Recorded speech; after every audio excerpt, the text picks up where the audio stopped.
começando mais um Diálogo Empreendedor. Lembrando para você que ainda não fez a sua inscrição no nosso canal no YouTube, inscreva-se para que sempre que liberarmos um novo conteúdo, você ser avisado. E também dê um like no nosso vídeo para que mais pessoas possam receber o nosso conteúdo.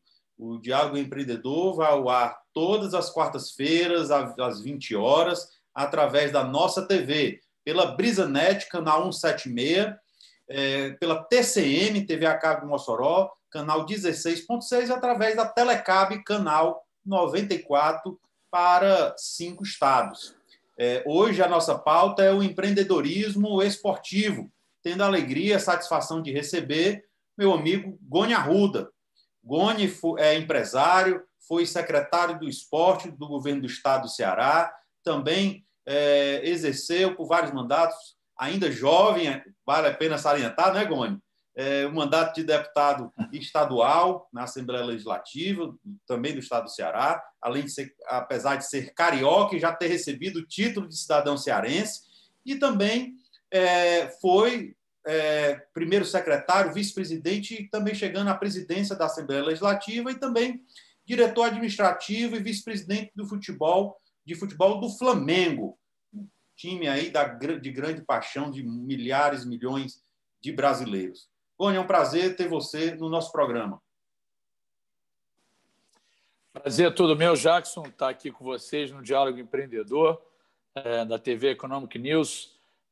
Enfim, é uma alegria muito especial a gente poder falar sobre esse tema junto aos milhares de nordestinos que acompanham o seu programa. Bom, essa é uma pauta bastante interessante, falarmos do esporte, o empreendedorismo voltado ao esporte, mas que no início do nosso programa nós não poderíamos deixar de tocar um assunto que pegou de surpresa o esporte mundial e brasileiro em especial. Eu queria te perguntar, Goni, diante de tudo que aconteceu aí nos últimos meses, como qualquer empresa, os times de futebol também têm passado por muitos ajustes, né? Então, como sobreviver sem a receita das bilheterias? É um momento muito difícil, né? Claro que a pandemia ela não atingiu só o futebol, atingiu o mundo inteiro. Todas as comunidades, todas as sociedades do mundo inteiro foram atingidas com essa surpreendente pandemia, né? Que até então inimaginável na vida de qualquer um de nós, né? Gerações e gerações não vivenciaram isso, né? Por exemplo, meu pai, que morreu com 91 anos, não passou por uma situação como essa. E, enfim, então, é uma novidade que abateu o mundo e os clubes, evidentemente, tiveram que se adequar a essa realidade que foi imposta pela natureza agora no ano de 2020. Então, os clubes... houve aquela paralisação, né, no início da pandemia, todo mundo trancado dentro de casa, mas aos poucos, né, houve a observação de protocolos, surgimento de ideias, de protocolos a serem seguidos, o que permitiu com que os clubes, pelo menos, voltassem a jogar, voltassem às suas atividades, mas isso de portões fechados, né? Então, isso feriu de morte a receita de todos os clubes do mundo inteiro, não só do futebol, mas de todas as atividades esportivas, basquetebol, o voleibol nos Estados Unidos e todos os outros os esportes consagrados nos Estados Unidos e na Europa, na Ásia, foram prejudicados com a vinda da pandemia nas nossas vidas.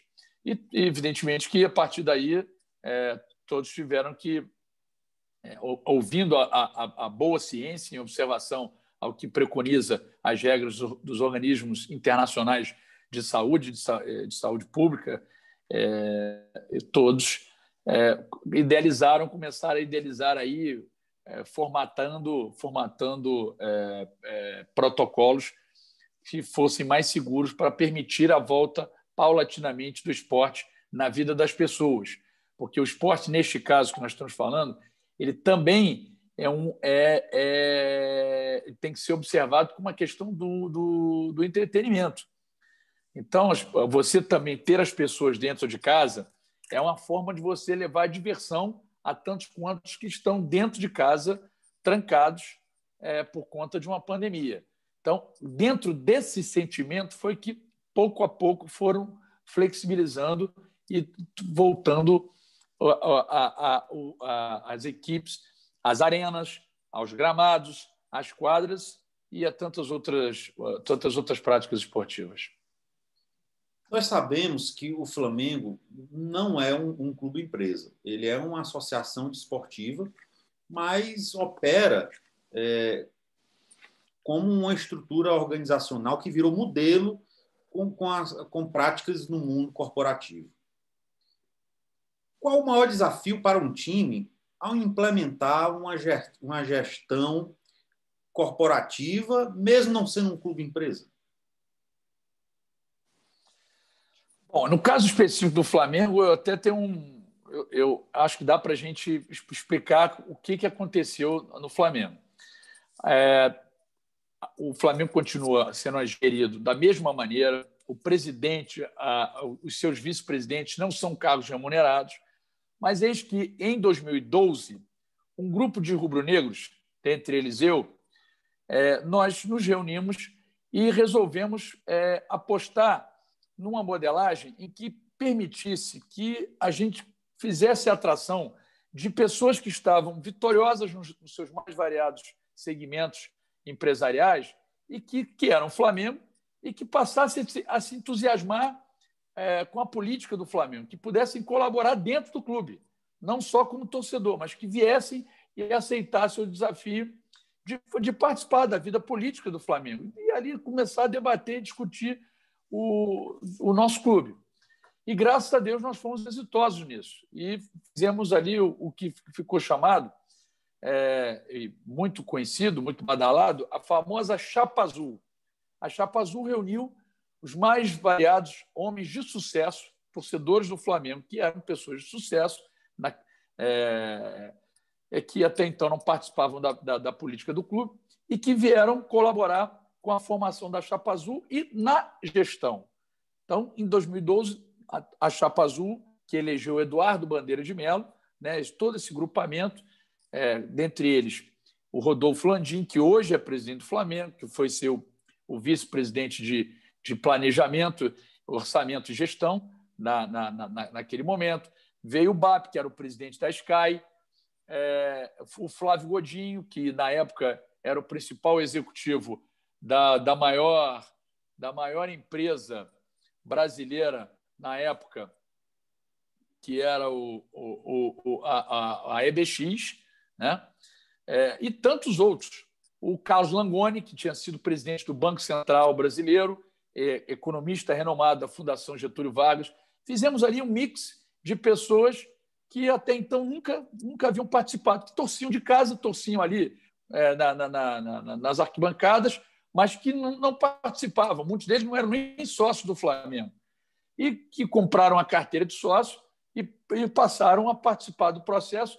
E nós conseguimos ter essa formidável conquista ao longo desses últimos anos, mudando o padrão de gestão do clube, né? Fazendo introduções com cunho muito mais empresarial, modernizando os mais diversos departamentos do clube, a figura de um diretor executivo em cada vice-presidência, né? O presidente nomeava os seus vice-presidentes e, embaixo deles, uma estrutura profissionais contratados que se reportavam ao vice-presidente da sua área e, evidentemente, ao presidente do clube. E foi assim que o Flamengo foi, pouco a pouco, resolvendo seus problemas fiscais, econômicos, né? Ao longo desse tempo, a dívida foi diminuindo e o Flamengo começou a ter a sua capacidade de investimento muito maior, né? Aliado à sua força, né? O Flamengo tem uma marca poderosíssima, não só no Brasil, mas no mundo. E quando você começa a ter capacidade de investimento num clube como o Flamengo, o resultado veio. O resultado vem. Como disse certa vez o presidente do Atlético Mineiro, no dia que o Flamengo se organizar, não vai ter para ninguém. E foi o que aconteceu ao longo desse tempo. O Flamengo se organizou, né? Os eventuais gargalos que existiam foram devidamente reparados, foram tampados, e a capacidade de investimento do Flamengo, aliado à credibilidade, a capacidade também de aumentar receitas correntes, fez do Flamengo esse clube que de 2012 e chegou em 2019 ganhando tudo. O Flamengo foi campeão de absolutamente tudo no ano de 2019. Com dados de 2019, o deputado federal carioca, Pedro Paulo, disse que, sendo um clube, uma associação desportiva, anualmente o Flamengo tinha um custo de impostos de algo em torno de 53 milhões. E, transformando em um clube empresa, ele passaria a pagar 120 milhões de reais de impostos. Esse aumento da carga tributária seria o maior entrave para que o Flamengo passasse a ser um clube empresa? Eu acho que não é só o Flamengo. Vários clubes se uniram contra esta tese, por exemplo. Flamengo, Vasco, Palmeiras. Eu mesmo estive com o presidente do Flamengo numa audiência na Câmara dos Deputados, em Brasília, salvo engano, em agosto ou setembro de 2019 ainda. E olha que o Flamengo ainda não tinha confirmado os títulos ainda, né? Porque o Flamengo só foi campeão brasileiro no final do ano e da Libertadores também. Então, o Flamengo, o Corinthians estava lá representado, então, pelo seu presidente, pelo Andrei Sanches. Então, os clubes ficaram contra essa modelagem que foi proposta lá atrás pelo deputado Pedro Paulo, porque como é que você pode ser a favor de uma lei que se você paga 50, vai pagar 120, você não vai conseguir trazer nenhum clube para essa tese, né? Então, eu acho que os clubes têm que fazer o que o Flamengo fez, o que, por exemplo, o Palmeiras fez. O Palmeiras é um exemplo recente de boa administração. Conseguiu construir um estádio próprio, né? Foi campeão agora da Taça Libertadores da América, foi campeão brasileiro. Então, dá para você fazer bom esporte quando você tem as pessoas certas nos lugares certos. Você acha, na sua visão, isso carece de uma correção nessa forma de tributação? Não, eu acho que você tem que ter um aprofundamento, né, qual é a realidade dos clubes, né, o que os clubes significam na vida das pessoas também.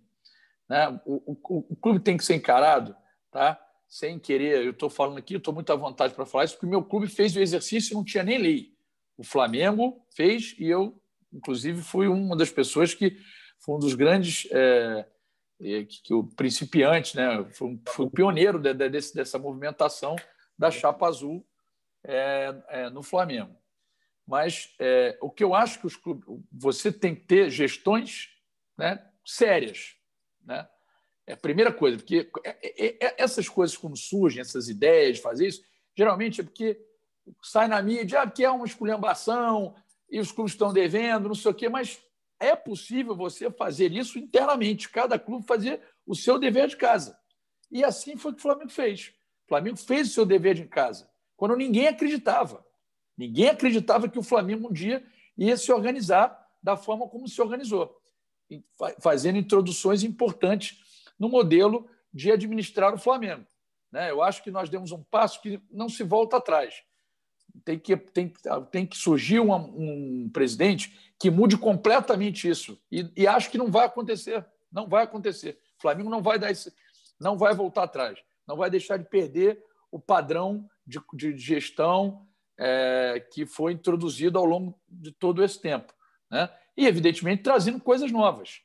Possibilidades novas de receita, de incremento e também de capacidade de honrar os seus compromissos com o governo, que são os impostos que cada clube tem que pagar. Né? Agora, acho sim que isso é uma coisa que depende muito também dos clubes. Os clubes têm que fazer o seu exercício, né? Porque senão fica esse sentimento nacional de que uma esculhambação, que não sei o quê, e você acaba que você está prejudicando quem fez o seu dever de casa, né? Então, o Flamengo não concordou com isso, porque o Flamengo está reduzindo a sua dívida, está cumprindo as suas obrigações e no mesmo conceito administrativo que sempre teve. Mas essa mudança para um clube-empresa, isso interfere também no sentimento do torcedor? Foi feito algum tipo de pesquisa para saber o que é que o torcedor acha de um time com uma associação esportiva e de um time sendo empresa, que visa o lucro? O que é que o torcedor acha dessa mudança? Olha, essa sua pergunta é muito interessante, porque o torcedor ele quer, geralmente, quando o resultado não sai, ele quer culpar alguém. Então, muito se fala, a gente escuta isso na torcida, nas pessoas, que até para o Flamengo virar um clube empresa, você vai ter dificuldade.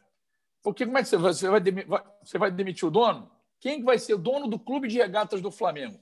Instituição brasileira que tem mais de 40 milhões de torcedores no Brasil e no mundo. A maior massa esportiva do mundo. Chama-se Nação Rubro-Negra.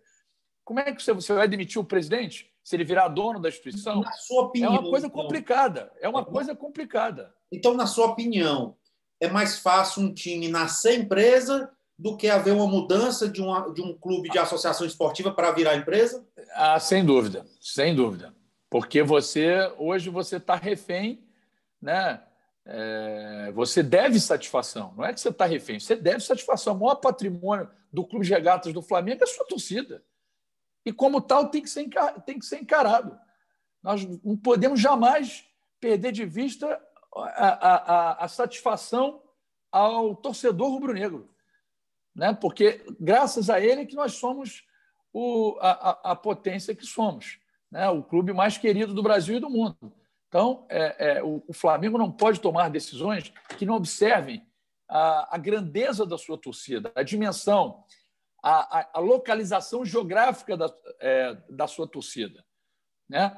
O Flamengo tem que observar que, graças por exemplo, a nós aqui do Nordeste, é que o Flamengo é o maior clube do Brasil. Se você limitasse o Flamengo limitasse cada um a seu estado, é uma das coisas que eu mais chamo a atenção de todos. O Flamengo não pode ser jamais encarado como um clube carioca. Isso é uma falácia. O Flamengo é um clube brasileiro. O Flamengo é detentor da maior torcida, segundo pesquisas divulgadas no Jornal Diário do Nordeste, pesquisa Ibope. O Flamengo é a maior torcida do estado do Ceará, é a maior torcida do estado do Rio Grande do Norte, é a maior torcida do estado da Paraíba, é a maior torcida de tantos estados brasileiros. Então, geralmente você já nasce torcendo um time na sua cidade e torcendo um time em São Paulo e no Rio. Mas neste caso, não estou falando nem disso. O sujeito espontaneamente responde. Ele é apresentado um questionário, né? Ali você torce para Flamengo, Ceará, Fortaleza, Corinthians, São Paulo, ABC de Natal, Bahia, e ele responde objetivamente, Flamengo. Tá?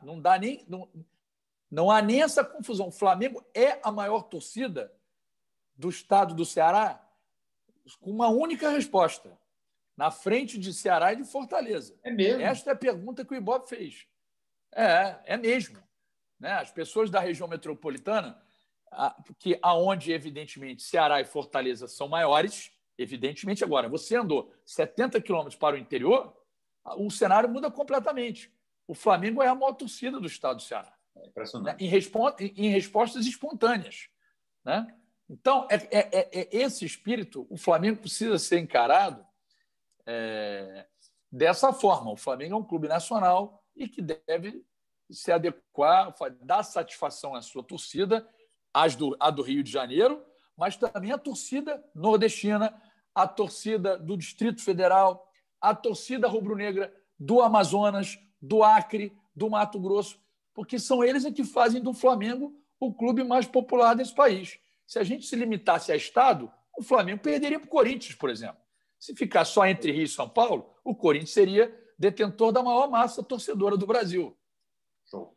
Nós estamos falando de clube empresa no Brasil. E como esse formato tem funcionado no esporte mundial, né? Visto que o Real Madrid e o Barcelona continuam como uma associação. Veja que são clubes que se mantêm como associação e não deixaram de ter o sucesso. Agora, outros tantos são ligados a empresários, que outros clubes Paris, acabam né? tendo investidores.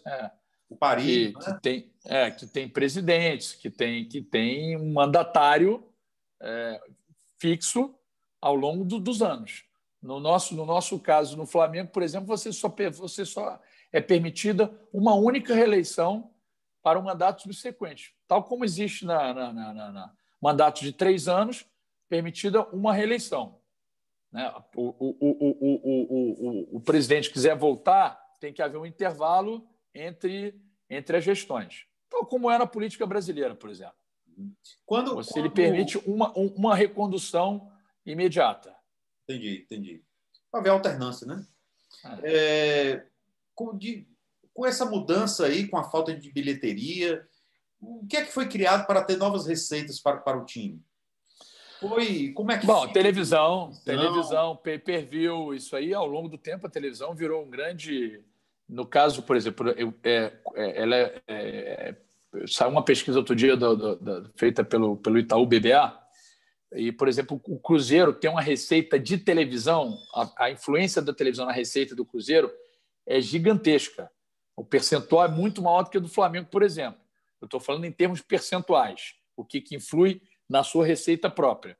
O do Cruzeiro chegou a ser mais de 50% da receita daquele determinado ano. O Flamengo gira em torno de 33%, se eu não estou desatualizado muito nos números, mas Flamengo, que isso também há uma oscilação, ainda mais no cenário de pandemia.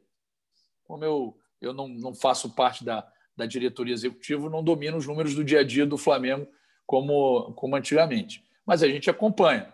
Então, o Flamengo segue um padrão, salvo engano, muito parecido com o Real Madrid e com o Barcelona. Tá? E Manchester também. São 33, 34. O Flamengo oscila nisso aí, da sua receita total. Aí o resto vem de bilheteria, vem de marketing, licenciamento da marca e outras receitas. Eu não sei se você chegou a ver uma matéria que foi publicada no Diário Nordeste esses dias, que apontou que no caso do Fortaleza, do Ceará, eles têm pago para jogar. O déficit de cada partida dos times tem ficado em torno de R$60 mil. O déficit por partida. Então, assim, os times estão pagando para jogar. Sim, infelizmente. A pandemia ela veio lambendo todo mundo. Infelizmente, né, empresas tiveram dificuldade, empresas quebraram por causa da pandemia, pessoas passando muita dificuldade. Isso é uma realidade que essa pandemia que foi uma novidade na história da humanidade. O empreendedorismo Mas veja que o Fortaleza e o Ceará têm um papel social importante, né? Que é onde eu quero que é importante a gente falar sobre isso. Os clubes têm que ser encarados como uma entidade que tem um papel importante na sociedade brasileira, na sociedade mundial. O Fortaleza cumpre um papel importante, o Ceará cumpre um papel importante. Então, os clubes precisam ter, né? São formadores de atletas, né? Os clubes têm que ter um certo incentivo. Agora, claro, sem querer com isso se eximir das responsabilidades. Você não pode ter uma gestão sem comprometimento. Então, mas o Ceará, o Fortaleza, por exemplo, o caso do Flamengo. O Flamengo é um clube de formador de atletas olímpicos. O Flamengo já foi responsável por 1/3 da delegação brasileira em Olimpíadas Mundiais. 1/3 da delegação brasileira foi de atletas do clube feitos no clube de regatas do Flamengo. Então, são coisas que o governo federal, que a Receita Federal, o Ministério da Fazenda, tem que observar, porque esses clubes todos têm um papel social importante, né? Qual é o papel que o Ceará e o Fortaleza têm na sociedade? Um papel imenso. Traz alegria para o povo cearense, né? Proporciona a diversão, né? Forma atletas, tira atletas, dá oportunidade a pessoas que vieram das mais longínquos distritos das cidades, municípios cearenses, pessoas que vieram né, de várias localidades que têm a oportunidade de ser um atleta, de poder ajudar a sua família, ainda que não seja um atleta de ponta, mas você ali passa a ter um salário digno, um saláriozinho que possa colaborar com a vida de tantos e milhares de cearenses. Então, este é o papel que tem que ser encarado. Os clubes brasileiros, Ceará, Fortaleza, Flamengo, tantos outros, precisam ter a compreensão do Ministério da Fazenda de que não adianta ter a sanha arrecadadora. O esporte proporciona outras grandes, importantes benfeitorias na vida do povo brasileiro. Estamos chegando ao final do nosso programa e eu queria encerrar ali perguntando sobre o empreendedorismo hoje é uma das principais formas de se gerar emprego e renda para a nossa população tão sofrida. Qual o maior desafio para empreender no esporte? Falta incentivo? Falta apoio? Qual a sua visão sobre isso? Olha, o esporte ele sempre foi o primo pobre das administrações, vamos dizer assim, tá? Mas isso tem mudado ao longo do tempo. O Brasil, por exemplo, depois passou a ter Ministério do Esporte. Aqui no estado do Ceará, por exemplo, nós tivemos a introdução no governo do governador Lúcio Alcântara da Secretaria do Esporte. Foi muito bem incrementada pelo governador Cid Gomes, que apostou decisivamente na Secretaria do Esporte como uma ferramenta de cidadania, de resgate, de dar oportunidades às nossas crianças. Então, o esporte, mas falta investimento, falta investimento no esporte. Inclusive, você trabalhou muito forte para que Fortaleza fosse uma das subsedes da Copa, né, de 2014. Sem dúvida. Eu fui a primeira pessoa que defendi Fortaleza como sede da Copa do Mundo FIFA, ainda lá atrás, ainda no governo Lúcio Alcântara, que eu tive a oportunidade de dizer e afirmar que o Fortaleza tinha todas as condições, que o Brasil ia fazer a Copa do Mundo, quando ninguém acreditava, e que nós íamos ser uma das melhores sedes da Copa do Mundo, e nós fomos. Fortaleza foi, graças ao trabalho, né, a confiança, né, esse trabalho de captar essa sede para cá, mas também do trabalho que foi feito durante o governo Cid Gomes no Castelão. O Castelão foi o primeiro estádio brasileiro a ser entregue para a FIFA, já estava pronto. E veja que nós fizemos aqui de 4 semifinalistas, 3 jogaram em Fortaleza. Brasil, Alemanha e Holanda jogaram em Fortaleza. Então, o Fortaleza foi, de fato, o FanFest na Praia do Futuro, que foi muito bem organizado aí pelo governo. Fizemos um grande trabalho. Tenho certeza que aquilo ali foi uma coisa que orgulhou o nosso país. O trabalho do Ceará, Fortaleza, orgulhou a Copa do Mundo FIFA no nosso país. Nós não estamos aqui discutindo a questão esportiva, da decepção esportiva que tivemos por causa do 7-1. Nós estamos falando em fazer uma Copa do Mundo. Acho que é de 2014, e eu falava isso lá atrás, Jackson. Nós temos que nos preocupar em fazer uma boa Copa do Mundo e não ganhar a Copa do Mundo esportivamente. O mais importante para nós é nós fazermos uma boa Copa do Mundo, que traga desenvolvimento, empreendimento, que possa chamar a atenção. Veja que, por causa da Copa do Mundo, começou a se falar em VLT nas cidades. Fortaleza teve a sua, o Rio de Janeiro teve o seu VLT, que liga o Santos Dumont ao centro da cidade. Então, começamos a discutir mobilidade urbana. Atrasaram, o Brasil teve obras atrasadas? Teve, mas por causa da Copa do Mundo, nós começamos a botar isso na pauta. Graças à Copa do Mundo, foi que o Brasil começou a botar na pauta determinados assuntos que iam ficar para anos depois, né? Eu estou dando aqui o caso do VLT, o Castelão, que é, sem dúvida nenhuma, um dos melhores estádios do Brasil e do mundo, feito a um custo baixo, né? Foi o disparado, o mais baixo custo, e é um estádio maravilhoso, que aqui abriga os jogos do Ceará e do Fortaleza e que faz com que o Ceará esteja brilhando na Série A como está, através do Fortaleza e do Ceará Esporte Clube, que, se Deus quiser, não saiu nunca mais. Falta incentivo e falta apoio para que o esporte seja visto como empreendedorismo social? Olha, sempre falta. E eu finalizo aqui dizendo que, graças à nossa iniciativa lá na Secretaria do Esporte, que o Ceará tem a lei do incentivo ao esporte, porque toda a verba do esporte é pouca. O dinheiro, as demandas são muito grandes. Todo dia tem uma associação, alguém que bate na porta do poder público atrás de recursos para incentivar uma determinada equipe de bairros, de várzea. Tá? Todo e qualquer recurso é importante. Só que ainda falta muita coisa. Mas nós começamos um passo. Fizemos a lei de incentivo ao esporte para trazer mais as empresas, o envolvimento, o comprometimento das empresas cearenses com o desporto local, mas evidentemente que falta você dar apoio, né? Muitas pessoas, atletas que querem participar de um campeonato de surf e não têm dinheiro para o atleta, que são atletas promissores, mas que não têm recursos. Infelizmente, isso é uma realidade que ainda existe. Falta recurso no esporte? Ainda falta, mas eu quero crer que nós já estamos com a curva crescente. Passo a passo, nós estamos conquistando o nosso espaço e o trabalho que vem sendo feito, pelo menos aqui no Ceará, eu acredito que é um trabalho que tem tentado dar proximidade maior das entidades esportivas, as associações esportivas com o poder público, no caso, o governo do Estado.